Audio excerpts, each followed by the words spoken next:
शेतामध्ये काम करत असताना किंवा सर्वांच्याच माहितीची आहे, माहिती असावी अशी माहिती आहे, सर्वांना माहिती असायला पाहिजे. शेतामध्ये काम करत असताना किंवा फिरत असताना आपल्याला विंचू, विंगळी किंवा गोम जर चावली तर त्याचा प्रचंड असा आपल्याला त्रास होतो. ठणका आपला थांबत नाही, मुंग्या त्याच्या थांबत नाही. तर यासाठी अत्यंत महत्त्वाचा उपाय मी तुम्हाला सांगणार आहे. आंबा हा फळांचा राजा आहे. फळ तर याचं उत्कृष्ट असतंच, याचे आयुर्वेदिक फायदे सुद्धा आहेत. परंतु या आंब्याच्या पानाचा उपयोग कसा करायचा आहे मी तुम्हाला सांगणार आहे. तर विंचू चावलेला असेल, गोम चावलेले असेल तर काय करायचं आहे, हा जो आंबा दिसतोय तुम्हाला कुठल्याही प्रकारचा असेल, साधा गावठी आंबा असेल, कलमी आंबा असेल, कुठलाही आंबा असेल, आंब्याचं पान हे अत्यंत गुणकारी असतं. जर विंचू चावलेला असेल तर काय करायचं आहे, आंब्याचं एक पान आपल्याला तोडून घ्यायचं आहे आणि या आंब्याच्या पानाचा जो देठ असतो तो देठ ज्या व्यक्तीला विंचू चावलेला आहे त्या व्यक्तीला तो देठ चावायला द्यायचा आहे, चांगल्या रीतीनं चावायला लावायचा आहे आणि चावल्यानंतर त्याचा जो रस होईल तो गिळायला लावायचा आहे आणि जो पेस्ट आहे तो पेस्ट आपल्याला ज्या ठिकाणी विंचू चावलेला आहे त्या ठिकाणी लावायचा आहे.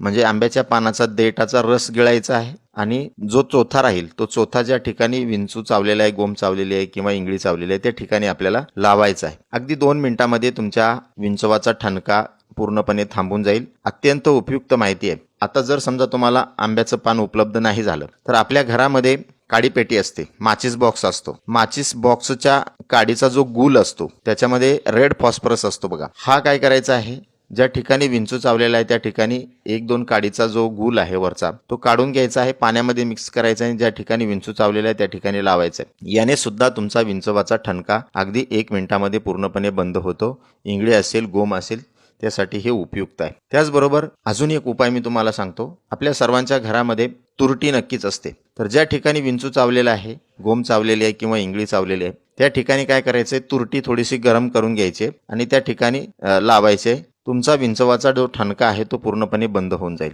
अजून एक उपाय मी तुम्हाला सांगतो.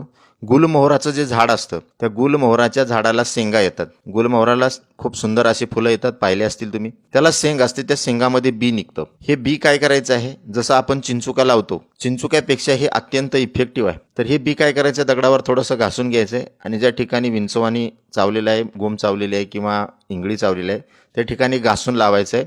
2 मिनिटांमध्ये ही जी बी आहे ती फुगून येते आणि सगळं विष ओढून घेते आणि विंचवाचा ठणका पूर्णपणे थांबून जातो. तर हे विंचवाच्या दंशावर, इंगळीच्या दंशावर, गोमीच्या दंशावर सगळ्यांना माहिती असावीत असे शेतकऱ्यांसाठी अत्यंत फायद्याचे उपाय 4-5 सांगितलेले आहेत. यापैकी तुम्हाला जो शक्य असेल तो उपाय तुम्ही तात्काळ करा. आंब्याचा उपाय तर फारच गुणकारी आहे, तो अवश्य करून बघा. आणि अशाच नवनवीन उपयुक्त आयुर्वेदिक माहितीसाठी जीवन संजीवनी हेल्थ या ऑफिशियल चॅनलला लाईक आणि सबस्क्राईब करा. नोटिफिकेशनसाठी बेल आयकॉनवर क्लिक करा. धन्यवाद.